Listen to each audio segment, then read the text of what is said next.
ఆవిడ మనసులో ఉన్న మాట ఎప్పుడైతే చెప్పారో అందరూ మొత్తం 714 గోత్రాల వాళ్ళు, నగర పుర ప్రజలు, అలాగే తల్లిదండ్రులు, భాస్కరాచార్యుల వారు, అన్నగారు, వదిన గారు అందరూ కూడా అలాగే అచేతనమైన స్థితిలో నుంచి అమ్మవారిని చూస్తూ ఏం చేయాలో తెలియక అలా ఉండిపోయారు. తదుపరి వెంటనే ఆవిడ చెప్పిందంట, నా నిర్ణయం ఇదే, ఇందులో నిర్ణయం నేను మార్చదలుచుకోలేదు, నాతో మీరు ఎవరైనా సంఘీభావం తెలిస్తే ముందుకు రావాలి అంటే దీని వెంటనే ఇంకా మరో మాట లేకుండా 102 గోత్రాల వాళ్ళు, వాసవాంబ నువ్వు ఏది చెప్తే మేము దానికి రైట్, మీరు ఆత్మాహుతి చేసుకుంటానంటే మీ వెంట మేము కూడా ఆత్మాహుతి చేసుకుంటా అన్నారట. 102 గోత్రాల వాళ్ళు దంపతులు ముందుకొచ్చారు. దంపతులు ముందుకొచ్చి వాళ్ళ నిర్ణయం తెలుపుగానే వాసవాంబ అన్నారంట, చాలా సంతోషదాయకం, మీరు నా మాటకి అంగీకరించినందుకు అని చెప్పి భాస్కరాచార్యుల వారిని చూశారంట. గురువు స్థానంలో ఉన్న వ్యక్తి వాసవాంబ నిర్ణయం తీసుకున్నారు కరెక్టా కాదా అన్న సంసిద్ధంలో పడ్డారు. తల్లిదండ్రులు అయితే సౌపసముద్రంలో, అంటే ఒక అల్లారు ముద్దుగా పెంచుకున్న ఒక కుమార్తె అగ్నికి ఆపుతవుతానంటే తల్లిదండ్రులు ఎవరు ఒప్పుకుంటారు చెప్పండి, అనగారు ఎవరు ఒప్పుకుంటారు? వాళ్ళు మిస్టేక్స్ వైపు ఏం చేయాలో తెలియక అలా ఉండిపోయారు, నోట మాట రాకుండా. అయితే ఈ వాసవాంబ తీసుకున్న నిర్ణయాన్ని 102 గోత్రాల వాళ్ళు కూడా ముందుకొచ్చి, అమ్మ నువ్వు అగ్నికి ఆపుతావైతే మీతో పాటు మేము కూడా ఆపుతవుతాం అన్నారట. దానికి వాసవాంబ తీసుకున్న నిర్ణయం ఏంటంటే, వృద్ధ దంపతులు, మీ 102 గోత్రాల్లో వృద్ధ దంపతులు ఎవరున్నారో వాళ్ళు ముందుకు రండి.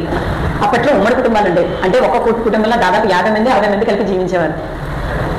ఆ కుటుంబం నుంచి వృద్ధ దంపతులు అందరూ కూడా వచ్చారు. బాలుడిని అందరినీ కూడా ముందుకు రావద్దని చెప్పారంట వాసవాంబ.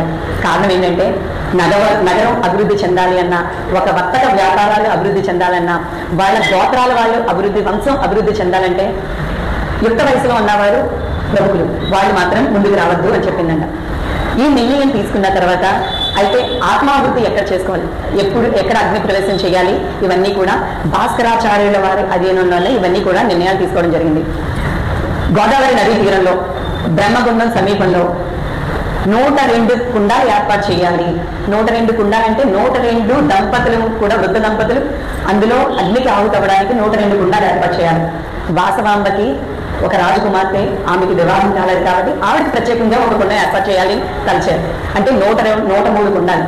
కొంతమంది వ్యక్తులు సన్నగా ఉండొచ్చు, లావుగా ఉండొచ్చు, పొడుగుగా ఉండొచ్చు, పొట్టిగా ఉండొచ్చు. ఇద్దరు వ్యక్తులు ఆ గుండెల్లో దూకాలంటే వెడల్పు, పొడుగు ఇవన్నీ కూడా కొంతమంది వేద పండితులు, భాస్కరాచార్యుల వారు వీరందరూ కలిపి నిర్ణయం తీసుకున్నారట. పంచామృతాలతోటి అభిషేకం చేయడం, తదుపరి ఆవిడికి పట్టు చీర కట్టడం, అమ్మవారికి వేసే అంటే పెళ్లికి అలంకరించాలి అనుకున్న వస్తువులన్నీ కూడా కూతురు ముందు పెట్టారట తల్లిదండ్రులు. అంటే పెళ్లి చూడడానికి ఎలాగలేదు, కనీసం ఇప్పుడైనా చూద్దాం, కానీ అవన్నీ తిరస్కరించిందంట ఆవిడ. అంటే ఎవరు? సరళ, సాయికి ఇద్దరు స్నేహితురాలతో చలికలో కలిపి ఈ 102 వృద్ధ దంపతులు, అంటే 102 గోత్రాల నుంచి వచ్చిన వృద్ధ దంపతులు కలిపి ఎదర నాయవాద్యాలతోటి, నగర సంకీర్తనలతోటి ఈ వేంగి నగరం అంతా కూడా, నగర పురవీధులంతా కూడా తిరుగుతున్నారంట.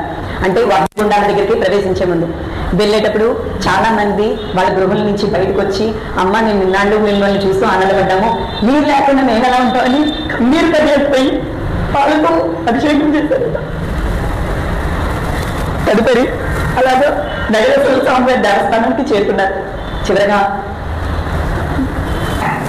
దయచేసి అన్యత భావించండి, ఎందుకంటే అందరూ నిలబడడం లేక ఆ అమ్మగారు ఆ నిర్ణయం తీసుకోవడం, పుర ప్రజలందరూ కూడా వారితో పాటు పుష్పాలు, అంటే ఆ దీపం చూస్తే ఎలా ఉండేదంట, అప్పటి వరకు ఏమీ లేకుండా ఆ 102 వృద్ధ దంపతులు అలాగే అమ్మవారు ఈ నగర సంకీర్తనలతో వెళ్ళిన తర్వాత ఎలా ఉండేదంటే, ఆవిడ అస్తమించిన రోజు, అంటే అంతర్యమైన రోజు, అగ్నికి ఆవిడ దేహాన్ని సమర్పించిన రోజు మాఘమాసం గురువారం శుద్ధ విద్యా తడియలు అని ఉన్నాయి కొన్ని బుక్స్.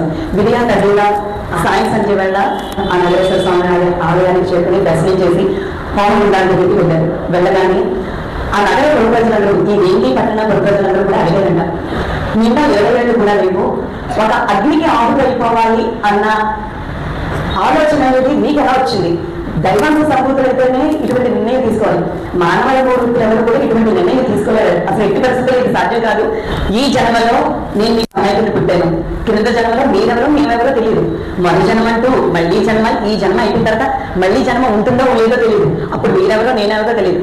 ఈ జన్మకి ఇంతవరకే మీకు నాకు రుణప్రాప్తం, రుణాల బంధువులైనా వసతిస్తాయా అని కొంతమంది గురువులు చెప్తూ ఉంటారని.